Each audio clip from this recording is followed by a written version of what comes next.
E aí galera, beleza?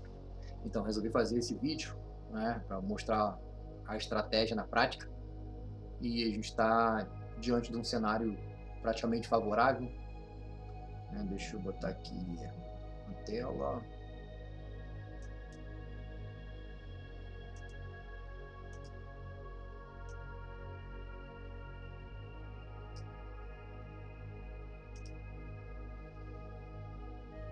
E a gente está com o estocástico sobrecomprado. A gente vai fazer uma venda agora. Vou fazer de 0,0 uma venda de micro só para a gente ter uma noção de teste. E a gente está afastado da média de 50, né? No momento eu não estou usando a média de 50, mas é bem, se você colocar aí vai ficar bem parecido com a média de 50. Essa aqui é uma média de um indicador que eu fiz, né? Que é uma média quando cruza 17,55, ela muda de cor. E ela coincide com o MACD, né? Eu estava observando, ela coincide com a virada do histograma do MACD. Então eu estou fazendo uns testes com essa média, mas ela praticamente bate bem parecido com a média de 50, sabe? Fica bem próximo ali. E eu estou usando também a média de 13, né?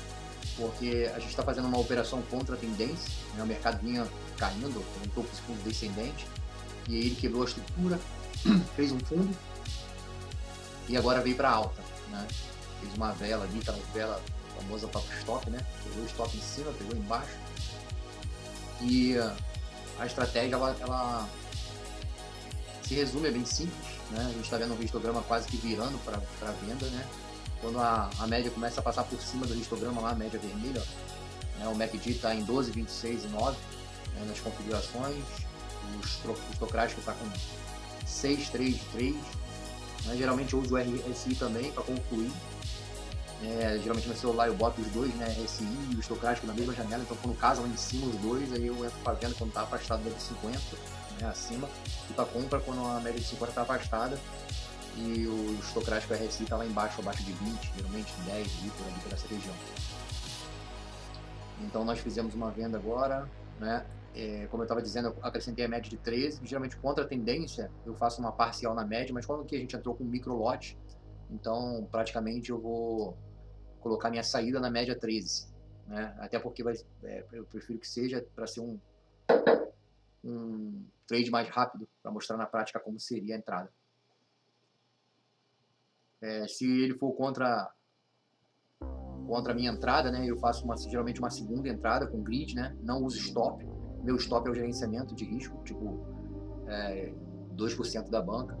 Então, mas como nesse caso aqui é para mostrar na prática como seria, a gente não vai colocar o gerenciamento em prática, como a gente está com 001 micro lot, então não vai fazer tanta diferença, né?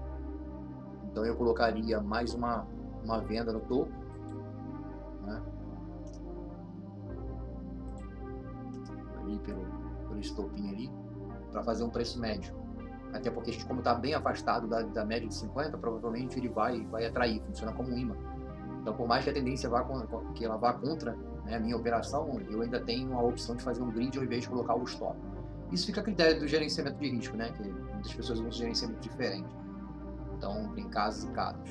No meu caso, eu não vou usar stop, e onde seria o stop seria uma nova entrada para fazer um preço médio. Vou deixar rolar aqui a operação e vou dar uma pausa na gravação para não ficar tão grande e volto assim que o mercado começar a andar. Ok?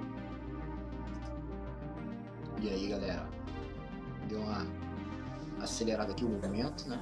Mas deu uma pausa no vídeo para voltar quando tivesse um pouquinho mais adiantado e não ficar tão longo assim, né? Como eu estava explicando, né? Afastou da média de 50, né? Estocástico sobrecomprado, entramos com uma venda, né? E eu disse que sairia na média 13, né? Para que a gente possa gravar um vídeo mais curto. Então, no caso, praticamente já daria a saída, né? Porque a gente já está encostando na média 13, essa média 13 é a média normal, uma média simples, com fechamento normal. Então, para mostrar aí, né, seria um trade bem rápido, bem curto para scalp, né, para quem gosta de operar scalp. Então, afastou da média, estocástico, né, pode usar o MACD para confluir. Se também não quiser fazer mais entrada, mais scalp também, não precisa usar o RSI. Né, o tempo gráfico é de 5 minutos, né, a gente está aqui em Ethereum, então também funciona em comprar qualquer ativo, né? E é isso, galera. Então, Eu vou dar outra pausa aqui, não pegou o alvo, mas como eu disse, se a gente quisesse sair, chegou bem perto da média 13, mas para não ficar tão grande o vídeo, eu vou dar mais uma pausa aqui. E aí, galera, voltei, né, depois de mais uma pausa, e aí a gente vê o toque na média novamente, ou seja, né, mais uma vez, se nosso alvo, né, fosse sair parcialmente ou integralmente na média, já seria mais uma oportunidade de saída, né? Eu estou deixando ainda aquele primeiro take inicial, que também é uma região boa, que se a gente for olhar aqui para trás, ó, tem um fundo que virou suporte aqui, ó, tem outro fundo mais lá para trás, então assim, é uma região de suporte, provavelmente essas regiões de suporte, ela atrai o preço como um imã. Se você for ver nessa sombra aqui enorme que deu, ela justamente foi parar naquele suporte ali, ó, naquela região, né, e provável que o preço venha até ali, buscar essa região, né.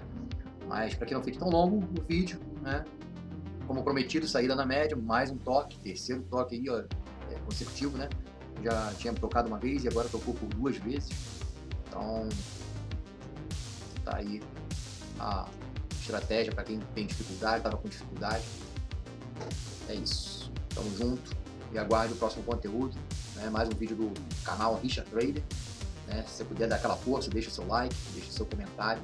E tamo junto, galera. Um abraço.